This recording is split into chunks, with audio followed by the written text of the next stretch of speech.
Prabhupada ki jai. ISKCON BBT founder Acharya Srila Prabhupada ki jai. All glories to the assembled devotees. All glories to the assembled devotees. All glories to the assembled devotees. All glories to Sri Guru and Gauranga. Glories to Srila Prabhupada. Shrutakirti Prabhu ki jai. Umagana Timirandasya Gananjana Salakaya Chakshu Malitam Jaina Tasmai Sri Gurave Namaha Sri Chaitanya Manobhistam Stapitam Jaina Bhutale Svayarupa Kadamayam Dadati Sva Katantikam Panchakopadrubhyascha Kripa Sindhuvya Evacha Patitanam Pavanebhyo Vaishnavebhyo Namaha Shri Krishna Chaitanya Prabhu Nityananda Shri Advaita Gadadhar Sri Vasudeva Gaur Bhaktivedanta Hare Krishna, Krishna Krishna, Hare Hare, Hare Rama, Rama Rama, Hare Hare. Hare Krishna. Thank you very much for the welcome. Everyone coming here this evening on a weeknight. In traveling, like I just hope of all people to have that, and I tried to stop it. I was going to go to South Africa perhaps in the future, so they say a month or so. So of course they say, well, only weekends. During the week you do what you like. So anyway, I'm very appreciative that you're all here this evening. We have just this evening here, this is my fourth day at 4 different temples, and Haridas and his wife traveled with me as well, but I started out 4 days ago, I guess, in Amsterdam, after traveling from the east coast of the USA. So I arrived there just in time to give the feast class on Sunday, and then we left the next morning, and we were in, where were we the second? Rotterdam? Rotterdam, yeah. So the next day we were in Rotterdam, and we left the next morning and arrived in Haarlem, which is also in the Netherlands, and it was very, very pretty place there. And we had a program there, so that was last night, and we made it here today. And then tomorrow we drive to Rotterdam, right? Tomorrow we drive to Rotterdam, and then the next day I fly to Copenhagen. So this was a schedule that was arranged for me. So 7 days, 7 temples, which I'm very happy to be able to do it. And again, thank you all for tolerating me. And a few crumbs. I'll try to do a few crumbs. Traveling with Prabhupada, it was, as he said, I joined, I guess I moved into a temple in April of 1971. And I was from Philadelphia, Pennsylvania, which was a pretty big city, 5 million people or so. But I immediately went to Pittsburgh and New Vrindavan. It was New Vrindavan where I began my training in Krishna consciousness. And then joined Prabhupada 1972. It was pretty much exactly 16 months later that I became his servant. And I wanted to show, actually, I did bring my phone for a reason, because I wanted to show you just what Prabhupada, how wonderful he was. So I have this picture that, again, it was just a few months ago that I was able to understand this picture was very special to me. And the reason it's special to me, I'll tell you in a minute here. I know this, you can just pass this around because no one will be able to see it. But it's special because it's my very first day, full day with Srila Prabhupada as his servant. And it's the first photograph that I can recognize as being taken. And my first photo with Srila Prabhupada, my selfie. That was my first selfie with Prabhupada. So this is approximately September, I could find out which day, I'm not sure, early September 1972. And if you look at the picture, it looks very interesting. What's going on in this photograph here? Those of you who have seen, what's happening? Hmm? It's a chadar, just like this chadar, the exact same kind of chadar. So we both have our hands on the chadar. Now this is the first time I've gone out with Prabhupada on a morning walk. And Prabhupada always, morning walk meant sun's coming up. He's already walking. Yeah. He would get up, clean, brush his teeth, put on fresh tilak, say Gayatri mantra, and then he was ready for the morning walk. And you had to be ready. You learn so many things just being with Prabhupada for a few hours. Like it says a moment. I've been saying this every night now. It's described, that moment, right, with the pure devotee. That's all that's required, a moment's association. But the moment in Sanskrit means 1/12 of a second. So literally, blink your eye, that's it. That's a moment's association. What can we gather? Obviously, it means just to be with a pure devotee. It's purifying. But just watching him, without speaking, there was so much. You could become, I say this, you could become Krishna conscious just watching Prabhupada, just how he did everything. Because everything was done with attention. And this is what this is the understanding I see in it. Everything was with attention, with consciousness. Like we say, first you become conscious, then you become Krishna conscious. I know I experienced that as a youth. What kind of consciousness do we? As Prabhupada said, you Westerners, he said to me in his room in Los Angeles.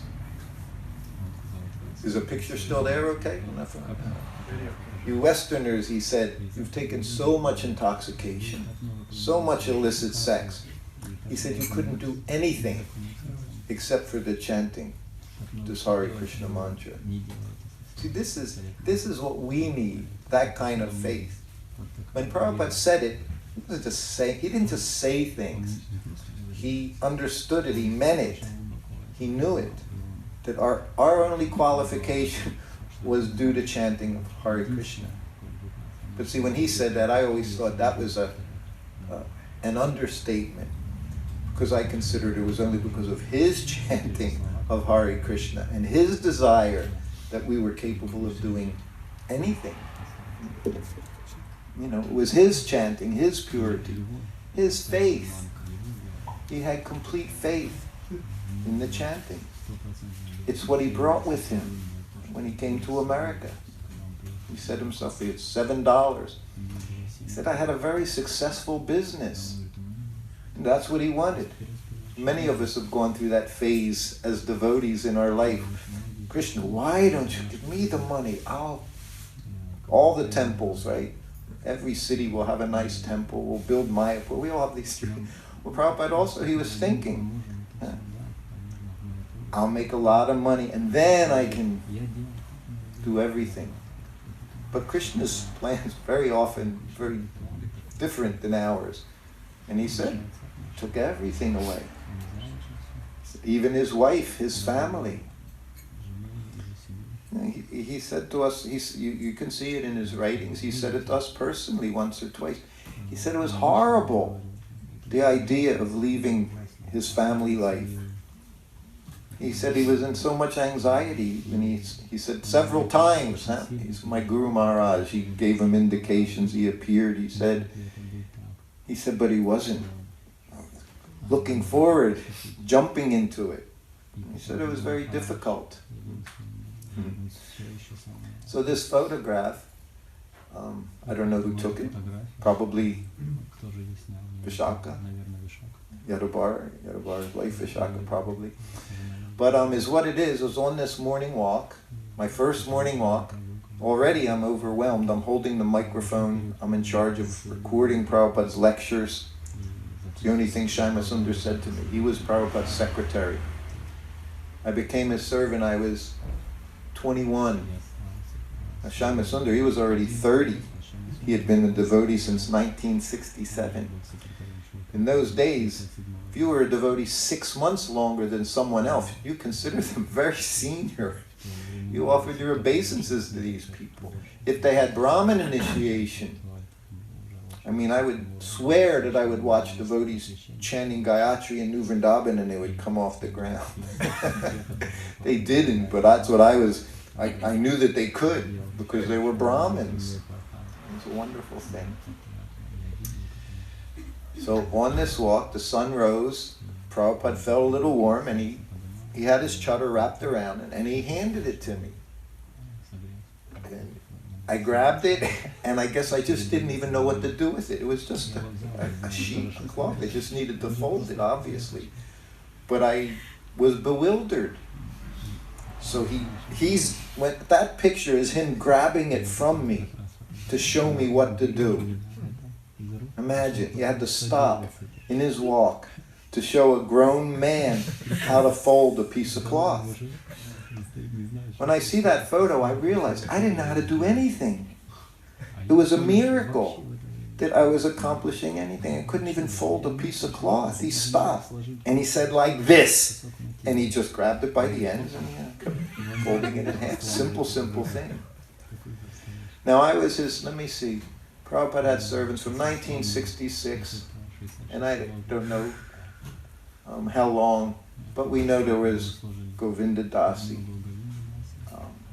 her husband Gaur Sundar. Of course, before that, even in the very beginning, was Kirtanananda, Aravinda, Purushottam, Sudama, Nanda Kumar, and then me from 1966. So now it's 1972. 6 years later, I'm at least his 8th servant.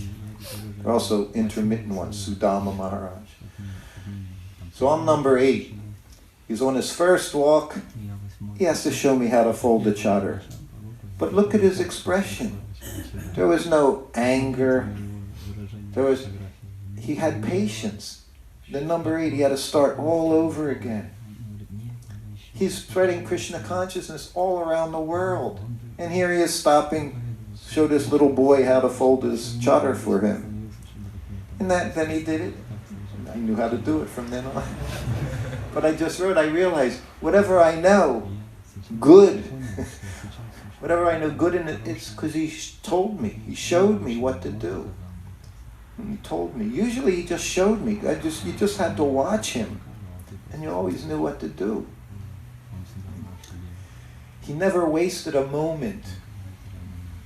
So one of the things he said, I said there was one thing Prabhupada hated. Look up hate, Vaishnavas. What are Vaishnavas? Love everyone. Want to make the whole world Krishna conscious. Take the karma. Pure devotee wants to take the karma of the entire universe so they can all go back to Godhead. But Prabhupada hated one thing. I already forgot what it was. I know what it is. What is it he hated? What is the one thing that prevents you, to some degree, from doing service? Sleeping. He hated sleep. He told me right before he took a nap after lunch in Mayapur. He sat on the bed. Prabhupada outside, to me, if he wasn't on the Vyasa-san on his morning walk, if he wasn't answering letters, if he wasn't sitting with his temple presidents, GBCs, instructing, doing a darshan, giving instruction, when all that was gone, to me, he was like a young boy. He was like a child. He had the innocence of a child. He had that feel good. Sometimes you see children, at least I know as a grandparent, and now I'm a great-grandparent. I have a great-grandson. It's over 1 year old. And soon I'll have another great-grandchild. So you see the innocence of young children. It's so pleasing. When you hear the laughter, children laughing, very pleasing. Because you hear that. You can hear just their innocent joy, their happiness. That's what I saw in Prabhupada. He was childlike. He was very innocent. There was simplicity, despite everything that he was doing. Traveling around the world, opening temples, making devotees, training them. He was very simple. He was a devotee of Krishna. He loved Krishna. And particularly in the afternoon, that was his free time. After that nap, he said, I hate sleep. He said, it's just a waste of time. So that's what he hated. And then after he said it, he just laid down and put the sheet over his head, just like a little boy, just like a youngster, you know. He hated it, but it was fine. He had to take rest, and then he took rest. It was always just that ability to, he would say one thing that was so striking, and then you could see him just do something very different at the same time. Because all these qualities were there. His service, ISKCON was his service, preaching, translating, giving in English, that was his service. As a devotee, he would read his books. He would do bhajan in the afternoon. I learned after some months. It didn't happen every day, but sometimes I would be in the servant quarters and you could hear the harmonium. He would just be sitting on the floor by himself, playing harmonium, chanting. So then I would go in, offer obeisances, and I'd just sit there. That was his. Go ahead, get the cartels. You can play cartels. And I'd play cartels. And he'd chant. I didn't even know what he was saying. I didn't know all these bhajans at this time. But I just knew this was the place to be. In the manor one time after he finished, he said, Prabhupada, I said, you don't chant like anyone else. I said, no one chants like you. Look, he said, I have my own style. And he did. We all do. We're all individuals. But his style was very, very wonderful. So I was saying, getting ready for the walk, how every moment was important. Every second. There was we see Prabhupada, particularly in his letters, you'll see he uses the term most important, you know. And we very often confuse that, because you would see in his letters, Satsrup Maharaj wrote him once. He was doing the library party, distributing whole sets of books, which you didn't do so many that way. You could do more just being on the street, selling books. And that's what they were doing in the Radha Damodar party. So he wrote Prabhupada, should I join the Radha Damodar party? He said, because he read, Prabhupada says, most important. Distributing my books is most important. But then he wrote him back and he said, yes, it is. He said, but also the deity worship is most important. Everything we do, it's most important. There's no less important. In Juhu, one morning, this was before the temple was there, so he was staying in a flat. It was on the second story, third story if you're from USA. So he was on that flat, and he would come down the stairs for the morning walk. So everyone knew Prabhupada was, you could set your watch to what he did. Comes down, comes outside, there's about this many devotees there. It was 1974. So everyone offers obeisances. But there was a young devotee, he was an Indian-bodied devotee. He stood there very reverentially, just stared at Prabhupada. And Prabhupada just kept walking, and he just glanced at me. He said, that is the beginning of his fall down. Imagine. One thing. He said, that's the beginning of his fall down. Just not thinking, not conscious. Just pure devotee of the Lord. To speak of, he's your spiritual master. Shakta Vashavatar, could be like this. So we have to be very cautious in our Krishna consciousness. Prabhupada would sit there in the morning right before the walk. New Dwarka was one of the typical places. Everything was very organized. And so sometimes you'd have 4 or 5 devotees that would come into the room. They would get Prabhupada's darshan before the morning walk. So I'd because he told me, he said, first-class personal servant. He does things without being asked. That's consciousness. And for us, that's Krishna, that's Guru consciousness. You should know. Every day he's doing the same thing. So before him, you're preparing everything.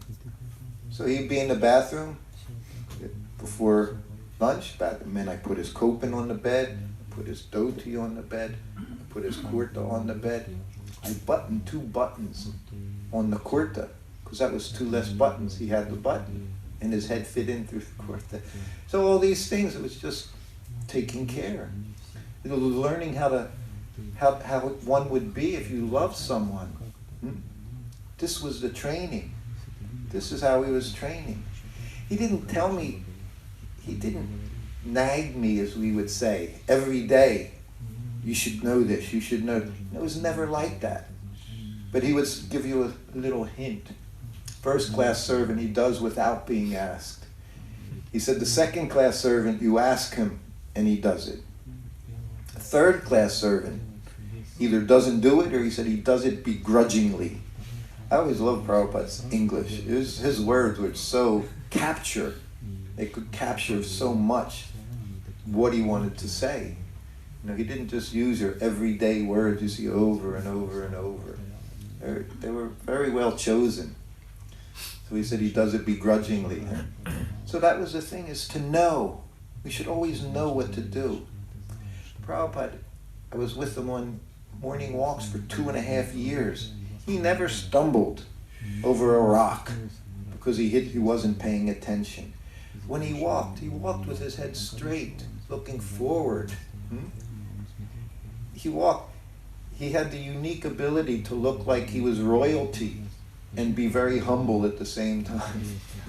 Both things. You'd see him before the deity, standing there, but then doing dandavats, but so carefully as well. Everything he did looked perfect. So they could come into the room, and maybe they'd get to see him. He had the mirror, then he would open. It was a compact. We say compact. And, the women used to be the powder was, and you had the mirror. So that's what he had. He just opened up. It was a mirror, and it was a picture of Guru Maharaj. And he had the ball.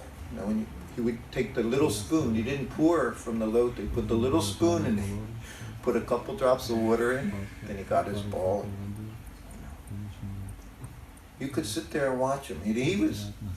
He could be completely oblivious to everyone because he was focused on what he was doing all the time. It wasn't like doing one thing and watching over here, see who's looking at him. No, he just, and then of course there's that one picture you see. There's one picture you see Prabhupada, and he's like, and that's just watching how he did each spot of his body. You could see every day, and he did everywhere. He didn't think, well, I'm going to put a kurta on so I can skip all the inside place. No one will know anyway. No, he did everything all the time.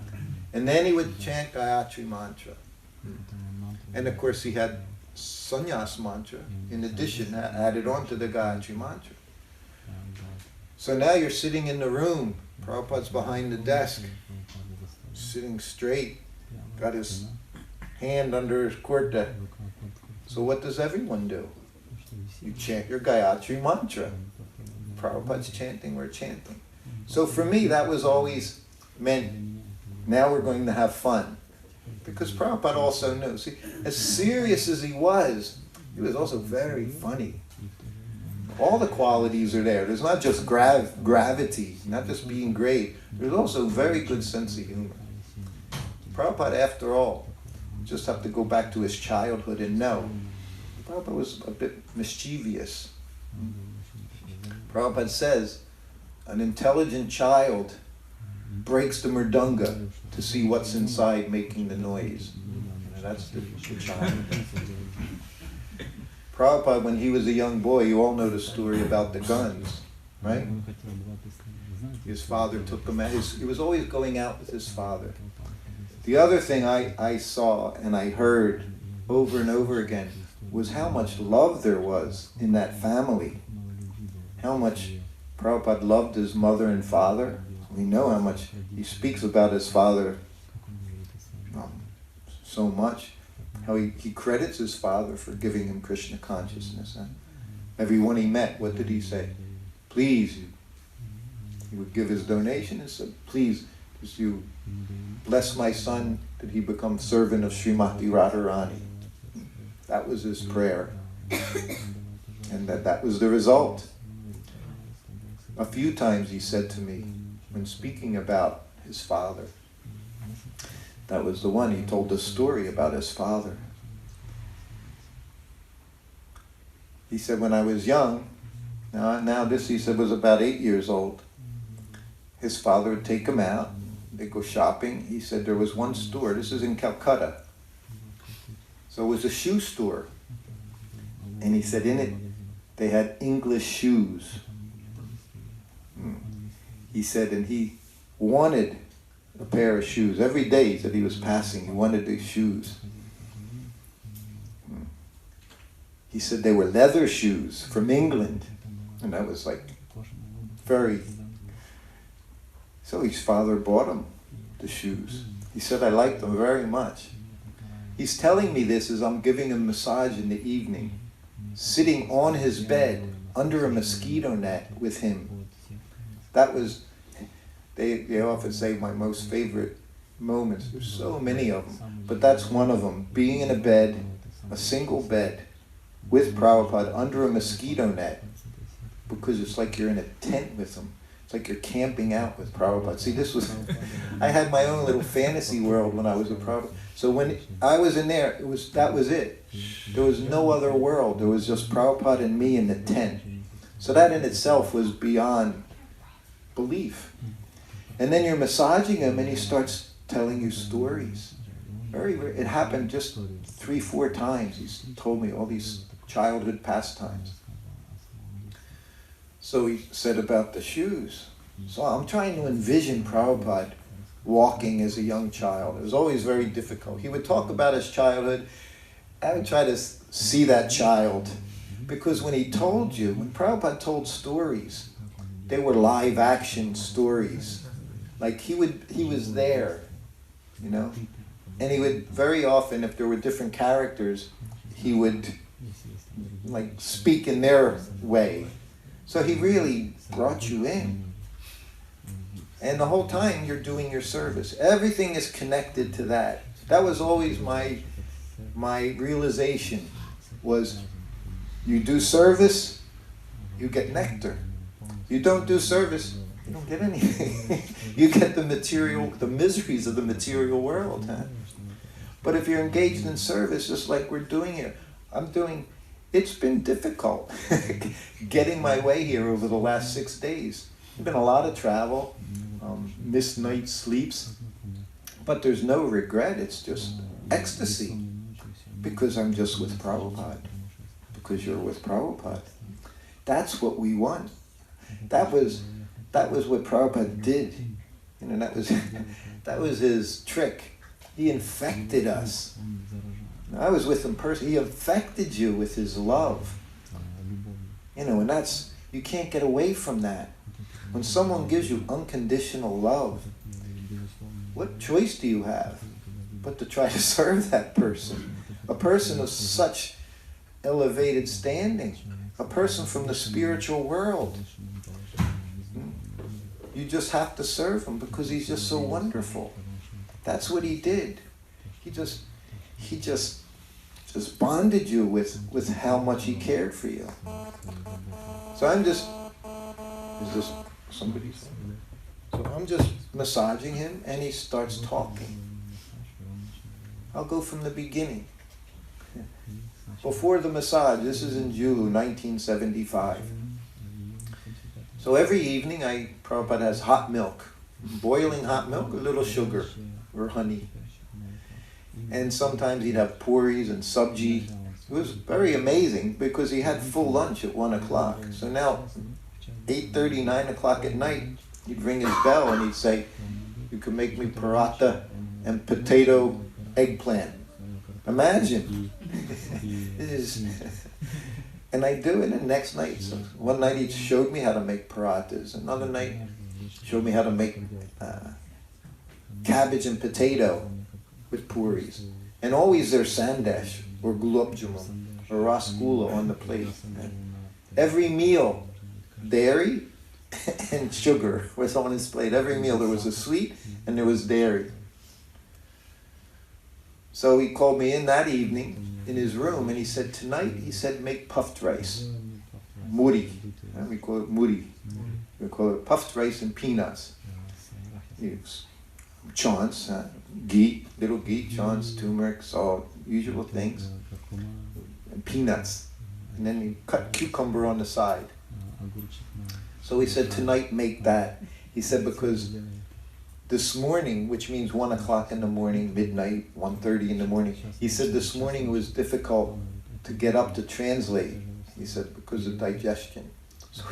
So he's saying, I don't want to eat so much tonight because I want to make sure I'm up and I can do my translating work. Everything's about service. Everything he would tell you, somehow or other, it had to do with service. Even if it just seemed like he was just talking to you. Because just talking to you, he's like infecting you with his love. We told this the other night in Australia on a morning walk. You know, Prabhupada always... So he said, the devotee, he is simple or crooked. He'd stop for these questions. When he would ask, he would stop. The whole walk stopped. So that was one of the times you saw being attentive. Because he would stop, people be bumping into one another. Sometimes they'd bump into Prabhupada. Oh, that was bad. And he'd say, very bad. In so many ways, it was just bad. But we don't pay attention. So he said, the guru, not the guru, he's a pure devotee, he is simple or crooked. Any takers? There's only 2 answers. What do we know? What do we learn in Krishna consciousness? What is a devotee? Huh? He didn't say it that way. He said simple or crooked. He was making you make a choice. See, that's what it was like. Because no one wants to give a wrong answer. That's what it was like when we were with Prabhupada. Because as soon as he asked a question, you figured this is a trick. Prabhupada was expert at trick questions. Anyway, so finally one devotee, it was, anyway, that'll come up, Amoga. Prabhupada, he's simple. Prabhupada shake his head with satisfaction because you got the wrong answer. Although, if he would have said crooked, Prabhupada might have looked at him and said, nonsense, what do you mean crooked? But anyway, that's speculation. But he said, no, he's crooked. He said, just like all of you. He said, I've tricked you into becoming Krishna conscious. Because what do we say? People come in the door, just chant this mantra and be happy. Then you find out chanting that mantra, although there's no hard and fast rules, there's a lot of not so hard and fast rules that apparently are there.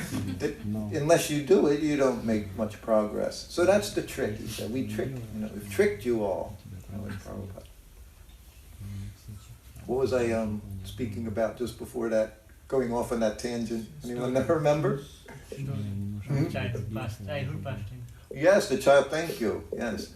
So we're in the bedroom. It's dark. You don't turn on a light in the bedroom at night. It's whatever ambient light is coming from outside. So you're in the dark, under the mosquito net, with your spiritual master, and squeezing. So that evening I made him his puffed rice and peanuts, hot milk, sandesh. So now we're in the bedroom. So now we just had puffed rice. So I'm massaging. That's the connection, service. I'm massaging. I never stop. It's not like I stop to listen to him, tell me a story. No, that's not the relationship. You're always doing your service. So I'm under there massaging. He goes, my mother, she made first-class puffed rice. So now that's it. He's gone back from way back. He said she was expert cook. He said we had a big wok, and the wok was filled with sand, right? You make it very, very hot. Then you throw the rice in, whatever kind of rice is used for puffing. And so he described the process because he watched. Prabhupada again, attentive. He watched. And you'll understand why, what that means. He said, my sister, she's also expert cook. Pishima, auntie, Pishima. We called her Pishima, auntie. Baba Tarini was his god sister. His little sister was his god sister too. He said she was expert cook. He said my mother taught her cooking. Now, again, he's lying in bed, eyes closed. I'm also an expert cook. He said, but I learned just by watching. So that's what he always did from his very youth. And he, like he said, he was super expert. He wasn't taught by seeing. He learned. He would just see. I mean, most of us, hopefully we can learn something sometimes by watching. But Prabhupada was expert at everything. He said in my youth, he said, they would have parties, festivals, he said, and they would do potluck. Everyone would make something and bring something. So he was just remembering, enjoying. And then he said,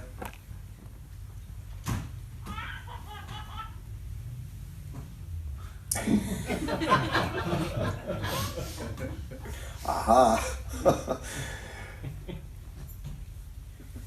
Then he said, my mother, he said, I asked her one evening, you make me puris. She said, no, Abhay, it's too late. She said, I'll make you muri, puffed rice. Prabhupada, so many times, threes are very important, because the third time, whatever's going to happen, it's going to happen. He's going to let you know what it is you're doing on the third time. So this was one of those 3-time kind of, even from his childhood. He said, so again, I want puris. He said, and my mother said, he said, mother. He didn't say Mataji, he didn't say Mati, so my mother. He was speaking to me. And he said, no, I want puris. She said, no, I'll make you puffed rice. It's too late. So then the third time he said, I want puris. He said, and my father said, if he wants puris, you make him puris.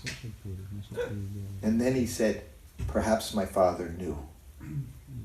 And that's all he said about that, was perhaps my father knew. He said that to me twice. There are different things he said to me twice that were very wonderful.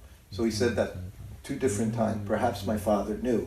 Now I didn't ask, what did he know? Because I made it. And I thought if he wanted me, but I understood what he meant. That this was the person. This was the person who's going to deliver the entire world. Prabhupada also, see, he was doing it. That also is involved later on. So then he said that. So then my mother made me puris. Because father said, you make him puris if he wants puris. See? This is the relationship he had with his parents. Huh? So it seems like his mother was more the disciplinarian than the father. And then he said, so now he's already back there. He's in his childhood. He said our life was very nice. He said we weren't wealthy. He said, but we had everything we needed. He said mango season.